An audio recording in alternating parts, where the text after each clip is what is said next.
Paz do Senhor a todos. Estamos iniciando mais um culto online aqui da congregação do Jardim Paulista. Muito bom ter você que estará nos assistindo ou vai nos assistir, né, através desse canal.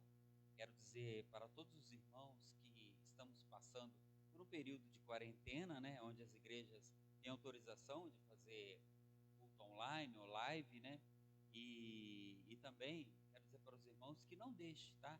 De participar, de adorar a Deus, de cultuar o Senhor, porque nós somos a igreja do Senhor Jesus Cristo. Talvez a gente, por uns dias, não vai poder nos reunirmos na casa do Senhor, no templo, né? Mas não deixe de orar em suas casas, não deixe de ler a Bíblia em sua casa, tá? De fazer culto doméstico com os teus filhos. Isso é muito importante porque estamos passando por dias difíceis, porém, se a gente cruzar os braços e não tivermos nenhuma atitude de lutar contra tudo isso, a gente vai entrar numa situação de desânimo, de fraqueza espiritual, e isso não é bom para o cristão, amém? Estaremos orando nesse instante e em seguida estarei ministrando uma palavra da parte de Deus para o seu coração.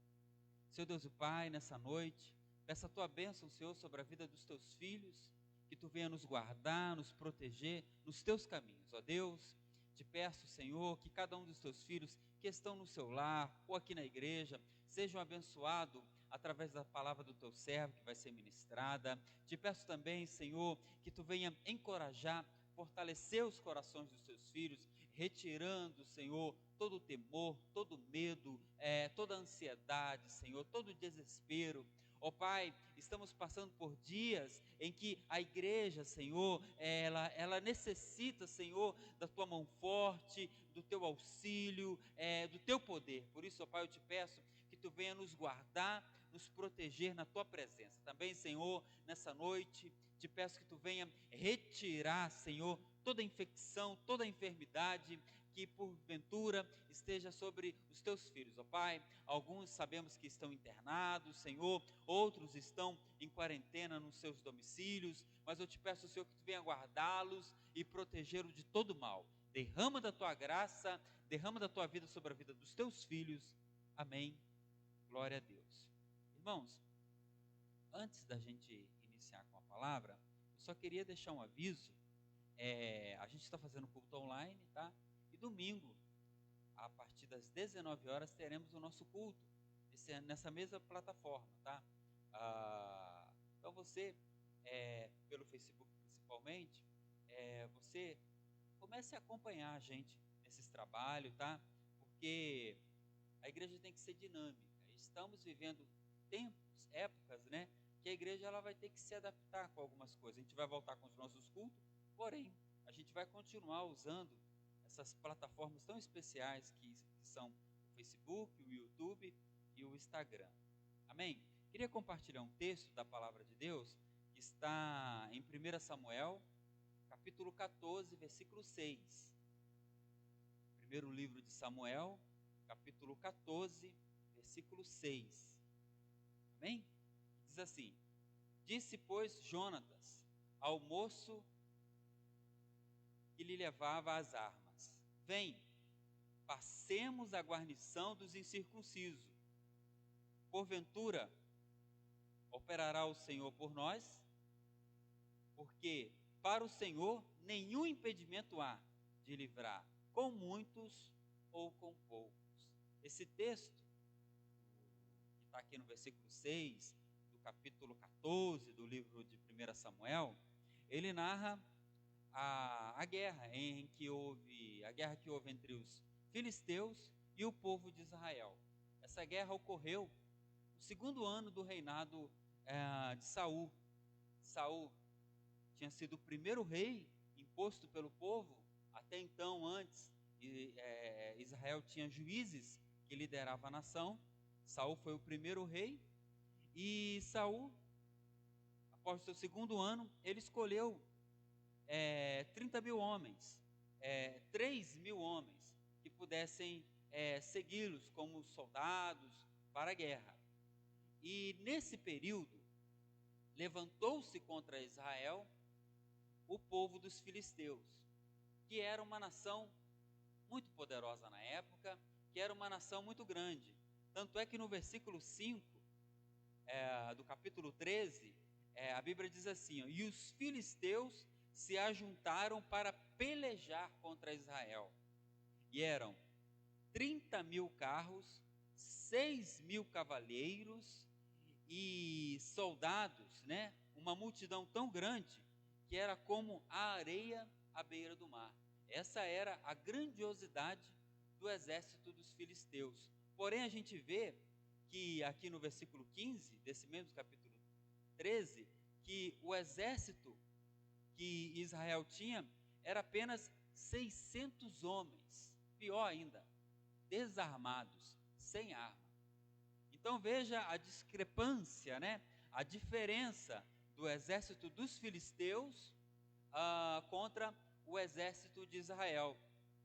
Homens de uma quantidade tão grande que foram comparados como areia na praia contra 600 homens desarmados. E a gente vê no versículo seguinte, o versículo 6, que o povo ficou apavorado, que o povo ficou aterrorizado, que o povo ficou assustado de uma tal forma, no versículo 6, que diz assim, ó, vendo, pois, os homens de Israel que estavam em apuro, pois o povo estava angustiado, o povo se escondeu pelas cavernas, pelos espinhais, pelos penhascos e pelas fortificações e pelas covas. Então, e no versículo 7 a gente vê também que alguns hebreus ficaram com tanto medo que em vez de esconder ali na região onde eles estavam, né, eles atravessaram o Jordão e foram para Gigal, uma cidade um pouco distante, de tanto medo, de tanto terror, diante do grandioso exército dos filisteus. Pois bem, irmãos, a gente percebe aqui que era uma prévia, né, da luta de Davi contra Golias, uma prévia, e a gente vê aqui que Jonatas se levantou, e Jonatas disse assim, ó, vamos enfrentar essa grande guarnição, vamos atravessar a guarnição dos filisteus, porque para Deus não existe impedimento. Veja, meus irmãos, que eram 600 contra milhões. Veja, meus irmãos, que eram homens desarmados contra homens com carruagens, homens, infantaria de cavalos, né? Veja, a desigualdade era tão grande que muitos ficaram atemorizados, aterrorizados e fugiram. E a Bíblia usa uma palavra, no versículo 6, fala assim, os homens fugiram porque ficaram angustiados.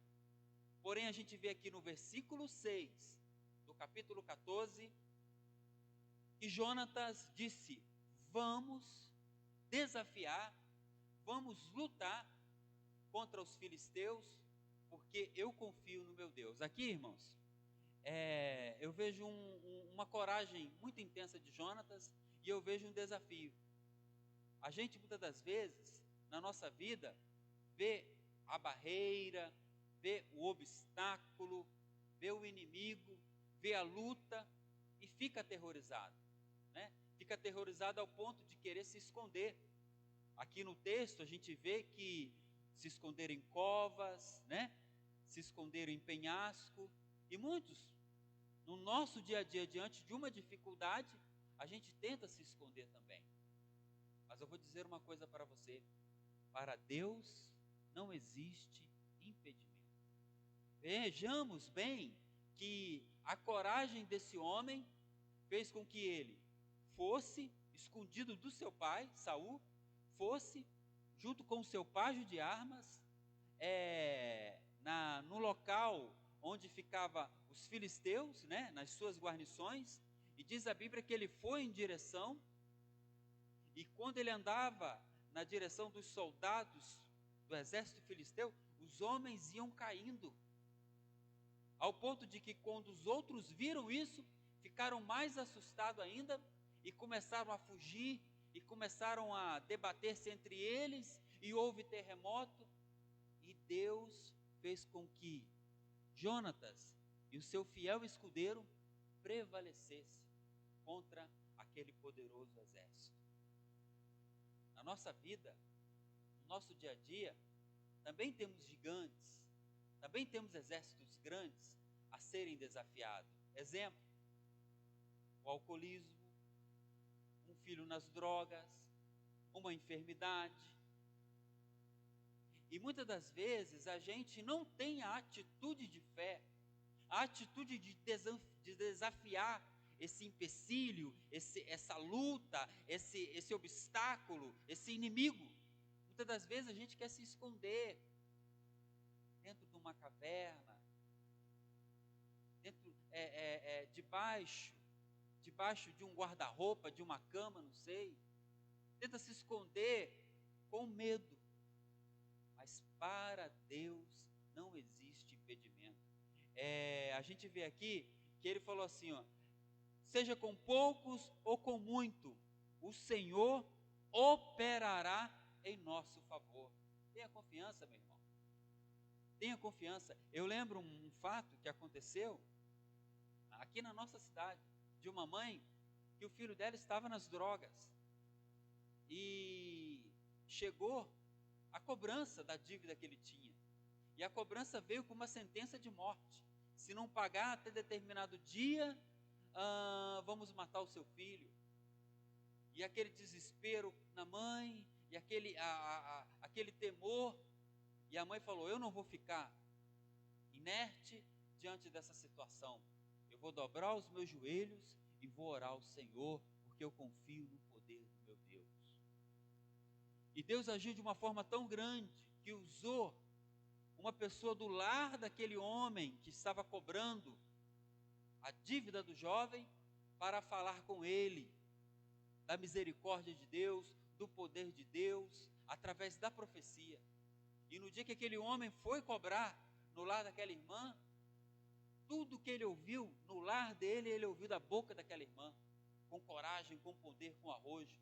Ao invés do homem dar tiro, ele dobrou os joelhos diante daquela irmã e pediu perdão e pediu a misericórdia de Deus. Sabe por quê, irmãos? Porque aquela irmã não correu, não se escondeu, não fugiu, não atravessou o Jordão, não ficou temerosa em casa, não. Ela dobrou os joelhos e pediu a Deus uma solução urgente para a causa dela. Porque para Deus não existe impedimento. Talvez o seu sofrimento seja grande, talvez o seu desafio seja enorme, mas para o teu Deus, o Deus que você serve, não existe impedimento. Mas eu vou dizer algo mais importante ainda, que a gente percebe aqui nesse texto, que o milagre foi tão grande, foi tão poderoso, mas o povo reconheceu que foi Deus que agiu, que foi através do poder de Deus que eles obtiveram a vitória.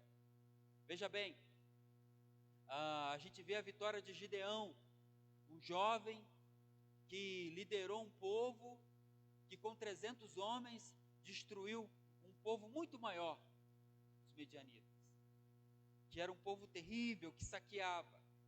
Mas Deus fez reduzir a população de soldados para que o povo soubesse que era Deus que estava no negócio e que era através de Deus que eles iam obter a vitória. As pessoas hoje vistam-se, colocam uma armadura da arrogância, da prepotência, da altivez, e muitas das vezes ficam achando, foi eu que resolvi, foi eu que trouxe a vitória, foi eu que consegui isso, foi eu que consegui aquilo. Mas saiba de uma coisa, eu não sou nada, tá? Sem Deus. Você também não é nada sem Deus. Quem te fortalece é o Senhor. Então, diante dos desafios da vida, é Deus que vai te fortalecer. Para o Isaías existe impedimento, tá? Para você existe impedimento, mas para Deus não há impedimento. E quando Isaías está revestido de Deus, quando você está revestida de Deus, não há impedimento, porque Deus te fortalece, Deus te capacita, Deus derrama da graça dele sobre a sua vida. Amém? E por que você está falando isso, Isaías? Porque estamos vivendo dias em que muitos crentes, em que muitos irmãos nossos, diante do desafio apresentado diante dele, estão fugindo, como o exército de Israel. Estão fugindo, estão se escondendo, estão temerosos, mas não faça isso não, tá? Confie no Senhor, porque Ele é fiel para te abençoar, para derramar da graça dele sobre a sua vida. Diante das lutas que vão ser colocadas perante você, perante a mim, não tenha medo, confie no Senhor, porque Ele é poderoso, tá? E para Ele não há impedimento.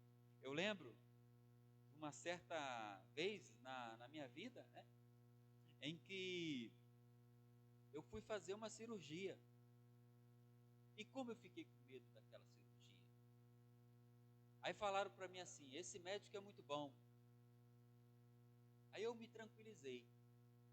Só que quando eu fui orar à noite, deitado, né, na cama, e fui orar, né, eu estava com a perna imobilizada, e todo o histórico da cirurgia, né, a gente vai colocar uma haste dentro do osso, e a gente fica com medo, né, mas fica tranquilo que o médico é muito bom, e eu com aquele medo, mas aí eles tentaram me tranquilizar dizendo que o médico era bom, mas à noite eu orando, Deus falou comigo assim, bom é Deus, poderoso é Deus, e Deus vai usar o médico para fazer a cirurgia em você, tá? É Deus que vai usá-lo como instrumento. Aí foi que eu me tranquilizei de verdade. Sabe por que eu estou falando isso? Porque muitas das vezes a gente deposita a nossa confiança no homem, no advogado, no médico, né? Numa pessoa importante, num prefeito, num presidente. Não, a gente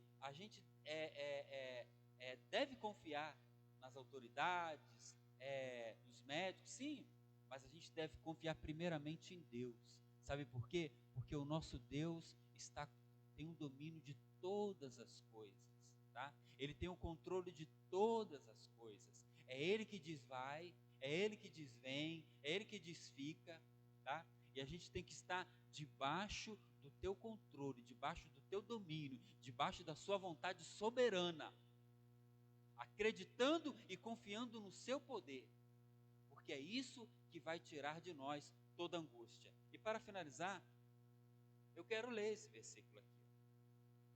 O povo começou a fugir, porque estava apavorado, né? Aí diz assim, versículo 6 do capítulo 13, e vendo, pois, os homens de Israel que estavam em apuro, porque o povo estava angustiado. Você está angustiado? Qual é o teu temor? Qual é o teu medo? Qual é a causa que tem promovido no teu coração choro, noites e noites sem dormir? Qual é a angústia que tem gerado o sofrimento na sua vida? Qual é a angústia? Mas eu te digo uma coisa, não fuja, não se esconda, corra para os braços de Deus, porque para Ele não tem impedimento.